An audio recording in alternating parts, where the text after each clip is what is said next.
আমরা ছোটোবেলায় মামার বাড়ি যেতাম। মামার বাড়ি যখন যেতাম, আমার মামাই মেজো মামাই আমাদেরকে নিয়ে যেত।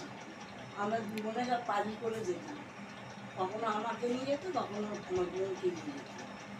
আমার যে পরের যে বোনটা, তাকে নিয়ে যেত। আমরা সব যেতাম, ওখানে খুব আনন্দ হতো।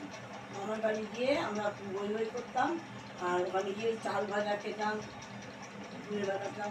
তারপর একটা মজা হতো, মামার বাড়িতে গিয়ে আমাদের তো মামার বাড়িতে তো লাইট ছিল না, অন্ধকার হলেই হারিকেন জ্বালাতো, লম্প জ্বালাতো।